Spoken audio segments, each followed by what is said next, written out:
بسم اللہ الرحمن الرحیم۔ السلام علیکم ورحمۃ اللہ وبرکاتہ۔ میرے بھائیوں اور بہنوں، بڑی مشہور حدیث میرے نبی صلی اللہ علیہ وسلم کی جو تقریباً تمام لوگوں نے سنی ہوگی۔ آپ صلی اللہ علیہ وآلہ وسلم نے فرمایا، لوگوں اپنی بیماریوں کا علاج صدقے سے کرو۔ اور ایک اور حدیث میں فرمایا، اے لوگوں صدقہ غموں بلاؤں اور پریشانیوں کو ٹال دیتا ہے۔ سبحان اللہ۔ تو صدقے سے کس طرح اپنی بیماریوں کا علاج کیا جائے، اپنے غموں اور بلاؤں کو کس طرح ٹالا جائے، اس کا کیا طریقہ کار ہے، انشاءاللہ یہ آج آپ کو بتائیں گے۔ سب سے پہلے میرے بھائیوں اور بہنوں، ایک سچا واقعہ سن لیں کہ صدقہ کتنی جلدی غموں اور پریشانیوں کو ٹال دیتا ہے۔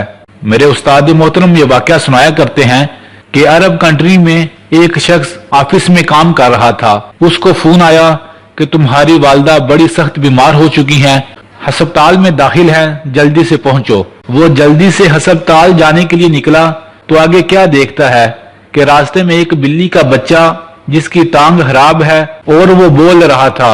اس نے سوچا یہ بھی ایک جان ہے، اسے دیکھ کر ترس آ گیا۔ وہ فوراً گیا ایک قریبی اسٹور پر، وہاں سے اس نے تھوڑا سا دودھ لیا اور اس کے آگے رکھا اور جلدی سے ہسپتال چلا گیا۔ جب ہسپتال پہنچتا ہے تو ڈاکٹر کہتے ہیں کہ اب تمہاری والدہ بہت بہتر ہیں۔ وہ جلدی سے اپنی والدہ کے پاس پہنچتا ہے اور انہیں دیکھ کر بہت خوش ہوتا ہے اور ماں سے پوچھتا ہے کہ آپ کو یہ شفا کیسے ملی۔ اس کی ماں کہتی ہے، بیٹا میں نے خواب دیکھا، خواب میں ایک بلی کے بچے کو ہاتھ اٹھا کر میرے لیے دعا کرتے دیکھا، اللہ نے اس دعا کے بدلے مجھے صحت عطا فرما دی۔ اللہ اکبر۔ تو میرے بھائیوں اور بہنوں، یہ واقعی 100% سچی بات ہے میرے نبی صلی اللہ علیہ وآلہ وسلم کی کہ صدقہ غموں بلاؤں اور پریشانیوں کو ٹال دیتا ہے۔ صدقے سے کس طرح غموں اور پریشانیوں کا اور بیماریوں کا علاج کیا جاتا ہے۔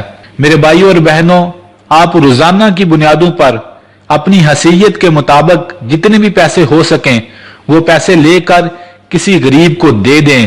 اپنے بیمار کی طرف سے نیت کر کے کہ میرا فلاں بندہ یا فلاں رشتہ دار بیمار ہے یا میں بیمار ہوں، میری طرف سے یہ صدقہ میں اس بندے کو دیتا ہوں، کیونکہ میرے نبی صلی اللہ علیہ وآلہ وسلم نے فرمایا کہ اپنے بیماروں کا علاج صدقے سے کرو۔ تو وہ روزانہ کی بنیادوں پر پیسے لے کر آپ کسی غریب کو دے دیں۔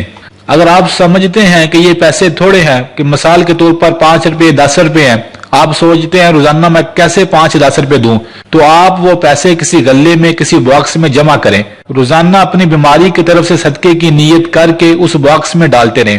پھر مہینے کے آخر میں اس باکس کو کھول کر وہ سارے پیسے کسی غریب کے گھر جا کر وہ پیسے اس کو دیے جائیں اور اس کو بتایا بھی نہ جائے کہ یہ صدقہ ہے، اسے کہہ دیا جائے یہ لو پیسے میری طرف سے کوئی چیز لے لینا۔ جو لوگ مانگتے ہیں میرے بھائیوں اور بہنوں، اکثر انہوں نے یہ پیشہ بنایا ہوتا ہے۔ آپ کوشش کریں کسی ایسی غریب بندے کو دیں جس کی تنخواہ بہت تھوڑی ہو اور آپ سمجھیں کہ یہ بڑی مشکل سے اپنا گزارا کر رہا ہوگا۔ ہر اس بندے کو آپ صدقہ دے سکتے ہیں اور بتانے کی ضرورت بھی نہیں۔ آپ کسی غریب کے گھر جا کر اس کو یہ پیسے دیں اور اسے کہیں میری طرف سے کوئی چیز لے لے۔ اگر اللہ نے آپ کو مال سے نوازا ہے تو آپ ایک سے زیادہ 2-3 گھروں کا جمعہ اٹھا لیں، ہر ماہ ہر روز جتنے ہو سکیں پیسے جا کر ان غریبوں کے گھروں میں پہنچا دیں۔ میرے بھائیوں اور بہنوں، آپ سوچ بھی نہیں سکتے ان چند پیسوں کے بدلے اللہ تعالیٰ آپ کو لا علاج بیماریوں سے، غموں سے، پریشانیوں سے اور مصیبتوں سے بچا لیں گے۔ آپ سوچیں میرے بھائیوں اور بہنوں، جب آپ کے پیسوں سے کوئی غریب یا اس کے بچے کھانا کھائیں گے تو ایک ایک نوالے پہ جو ان کے دلوں سے دعا نکلے گی وہ آپ کو کہاں پہنچا دے گی۔ یہ وہ دعائیں ہیں جو دلوں سے نکلتی ہیں اور جن کے بدلے اللہ انسانوں سے غموں اور پریشانیوں کو ٹال دیتے ہیں۔ یہ بڑا بہترین علاج ہے۔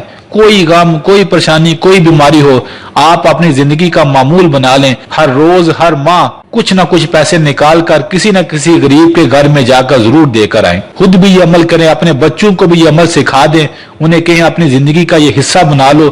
ان عملوں کی وجہ سے اللہ پریشانیاں ٹال دیتا ہے۔ آپ اس عمل کو کر کے دیکھیں اور آپ اپنے دلوں میں بھی اور اپنے گھروں میں بھی سکون اپنی آنکھوں سے دیکھیں گے۔ اللہ سے دعا ہے اللہ ہمیں غریبوں کے دکھ بانٹنے والا بنائے اور اللہ ہمیں تمام بیماریوں، غموں اور پریشانیوں سے اپنی حفاظت میں رکھے۔ آمین۔